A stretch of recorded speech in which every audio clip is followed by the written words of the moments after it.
नमस्कार दोस्तों। आज मैं बाबा साहब भीमराव अम्बेडकर की कल 131वीं जयंती है। उसी के संदर्भ में बाबा साहब के भारत के संदर्भ में क्या सपने थे, उनके सपने क्यों टूटे और आज के समय में कौन तोड़ रहे हैं, उसी पर मैं अपना विचार व्यक्त कर रहा हूँ।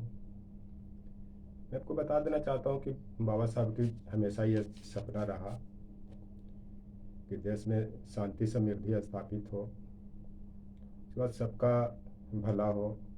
और ख़ास करके जो उन्होंने पूना पैक्ट में जो 8 अगस्त 1932 को महात्मा गांधी और उनके बीच हुआ था, जो आरक्षण आई और देश को टूटने से बचाया गया, ताकि उनके जो समाज के लोग हैं ओबीसी एससी एसटी और एक तरह से माइनॉरिटी भी कह सकते हैं, वो अपने समाज की देश की रक्षा करेंगे और समाज के दबे कुचले लोगों को रक्षा करें। लेकिन आज जो आरक्षण के नाम पर जो प्रशासनिक पद पे बैठे हुए हैं या विधायक एमपी बने हुए हैं, वो ऐसा नहीं कर रहे हैं। आप इसका उदाहरण देख लीजिए। खास करके उन्होंने महिलाओं की सुरक्षा की बात की।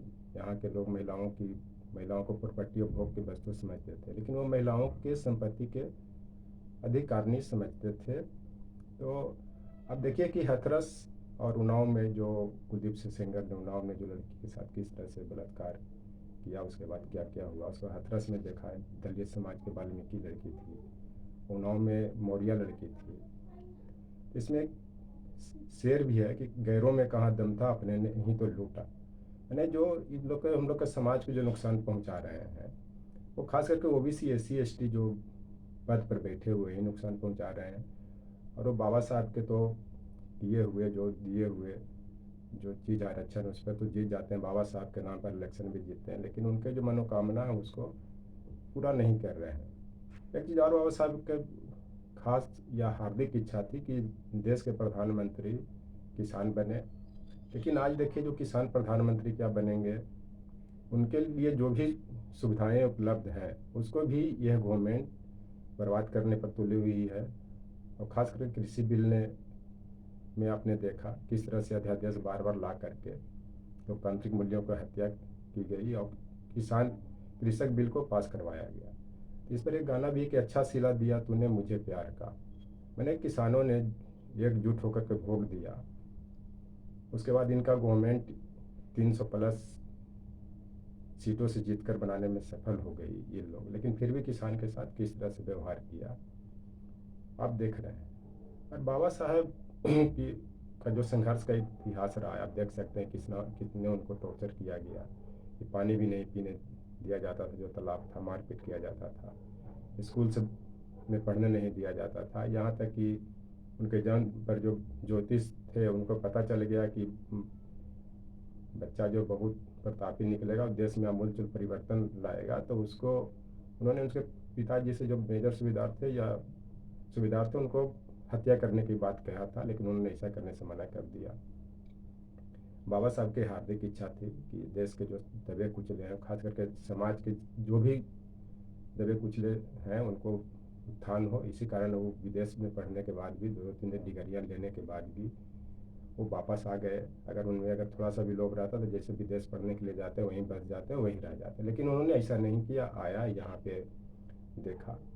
और संविधान के योगदान में किसी से छिपा हुआ नहीं है कि बाबा साहब ने ऐसा संविधान बनाया कि विश्व में ऐसा संविधान नहीं है। और ख़ास करके ये सबको अधिकार की बात करते हैं, और ख़ास करके जो ओबीसी एससी एसटी की जो आज आरक्षण है, सशक्तिकरण की बात है, चाहे मंडल आयोग की बात हो, चाहे 1992 में जो आरक्षण आया हो, जो एससी एसटी का जो आरक्षण आया है, वो सब बाबा साहेब की देन है। अगर वो नहीं लड़ते, अगर इस तरह से नहीं करते, अगर वो अलग देश की बात नहीं करते या अलग दलितों की प्रतिनिधित्व की बात नहीं करते, तो आज ये क्या स्थिति रहता आप समझ सकते हैं। तो जो इतने जो इस गवर्नमेंट पर जो ओबीसी एससी एसटी जो दफा हुए पड़े हैं, इनके प्रति इतना लगाव लगाए हुए रखे हुए हैं, सिर्फ पद के लिए पोस्ट के लिए एक शब्द नहीं बोल रहे हैं। किस तरह से संविधान में छेड़छाड़ किया जा रहा है आरक्षण के नाम पे, चाहे किसी चीज़ के नाम पर भी।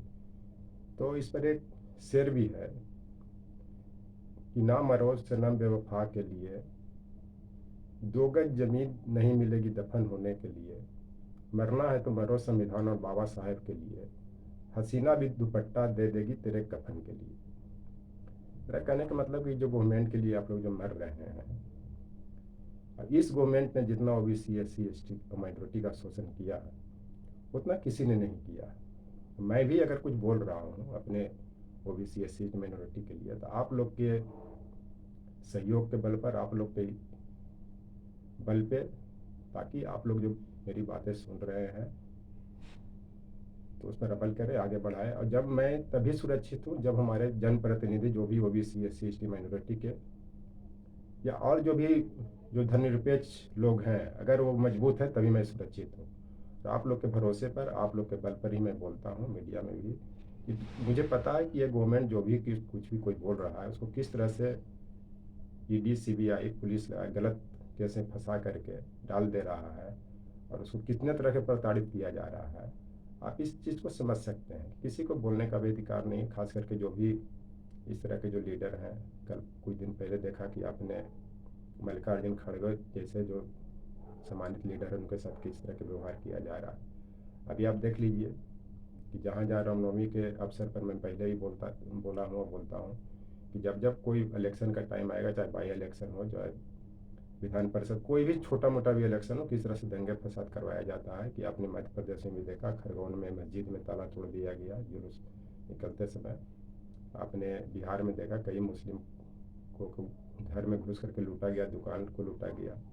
झारखंड में देखा आपने किस तरह से हुआ। इस तरह से ये गवर्नमेंट जानबूझ के ये सब करवाती है ताकि वोट को पोलराइज किया जाए। ये हिंदू राष्ट्र या हिंदू देश तो एक सिर्फ बहाना है। जैसे राधा कृष्ण का मिलन तो बहाना है क्योंकि प्यार जताना था, उसी तरह से इन लोग गवर्नमेंट का ये बहाना है पर्व उत्सव मनाना। ये सब वोट बैंक की राजनीति है।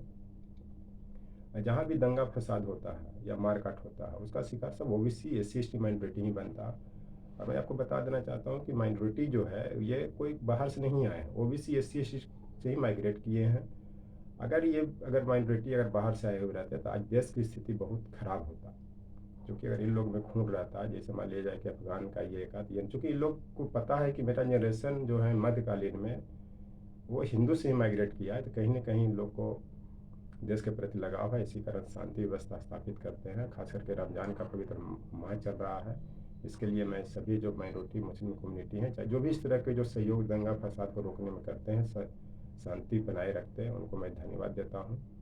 और ये देश सबका है, चाहे हिंदू हो, मुस्लिम हो, सिख हो, बौद्ध हो, ईसाई हो, तो इस सबका देश है। सब शांति बनाए रखे। और ख़ास करके बाबा साहब ने जाति भेद को तोड़ने की बात की थी, छुआछूत की मिटाने की बात की थी। लेकिन आज देख लीजिए किस तरह से जो भी मान लिया जाए कि ओबीसी एससी एसटी जो जीते हुए एमपी या विधायक या किसी पद पर भी, आप देख लीजिए कि क्या स्थिति है। आप लोग को सामने बैठ भी नहीं सकते हैं उन लोग के सामने। मैं तो देखने नहीं जाता हूँ, लेकिन इस चीज़ को एहसास करते होंगे आप लोग कि पद तो आते जाते रहेगा लेकिन नाम कुछ और होता है। जैसे केशव प्रसाद मौर्य जी ने चुनाव हार गए, क्यों हार गए, नहीं हार गए, वो कोई इशू नहीं है। वही सुमी प्रसाद मौर्य जी को भी देख लीजिए, ठीक है चुनाव में तो हार जीत होते रहे लेकिन अपने समाज के लिए तो सेक्रीफाइस किया, ओबीसी एससी एसटी के लिए या माइनॉरिटी के लिए। कहीं ना कहीं उनको आदमी आता है, लगा कि इस तरह की घटनाएं घट रही हैं देश में, तो इसको तो देश को बचाना है तो सबको मिल करके ही बचाना पड़ेगा। और सब बचा भी रहे हैं। इस कारण ये गवर्नमेंट में कोई मर्सी नहीं है। ये सिर्फ राम राज की बात करते हैं, कहीं राम राज नहीं है। राम राज जो संविधान ही स्थापित कर सकता है, देश के पढ़े लिखे और ख़ास करके जो बुद्धिजीवी वर्ग हैं वही कर सकते हैं। बाबा साहब से लेकर के काशी राम जी ने भी बोला था कि जिसकी जिसकी संख्या भारी उसकी उतनी भागीदारी, तो जिसकी जितनी संख्या उसकी उतनी भागीदारी है। एक तो जाति के नाम पर तो वो जनगणना भी नहीं करवा रहे हैं। आप लोग भी कुछ नहीं बोल रहे हैं। आप लोग को इस पर एक रेजोल्यूशन लाना चाहिए पार्लियामेंट में कि जाति आधारित जनगणना करवाया जाए। आप लोग की ज़्यादा संख्या भी है, आप लोग चाह सकते हैं तो गवर्नमेंट भी गिरा सकते हैं। तो इसको लेकर के अमल करने की बात है और आगे बढ़ाने की बात है। और जहाँ तक राम मंदिर की बात है, तो बाबा साहब ने कभी कोई धर्म का विरोध नहीं किया, न जाति का विरोध किया। राम मंदिर का उद्देश्य ये नहीं है कि आप इसमें दंगा फसाद करवाए, रणवीर कराए। और एक इसमें यह भी कहा जाता है कि जिस राम ने अपनी पत्नी को रावण से सुरक्षित नहीं रख पाया, या रावण से सुरक्षित छोड़िए अपनी पत्नी को भी छोड़ दिया, वो राम देश की रक्षा कैसे कर सकता है। जो अपनी पत्नी को भी सुरक्षित नहीं रख सका, जो पत्नी होने पर भी छिपाया, कम से कम राम ने तो अपने पत्नी को स्वीकारा, चाहे धोबी करने पर वनवास भेजा, लेकिन आज के जो राम बने हुए हैं, राम मंदिर के साथ फोटो खिंचवा रहे हैं, वो अपने पत्नी को भी स्वीकारने में हिचक कर रहे हैं और कर रहे थे। जब इलेक्शन कमीशन ने मैंडेटरी किया तो भरा, तो समझ लीजिए कि महिलाओं को क्या सुरक्षा दे सकता और कर सकता है।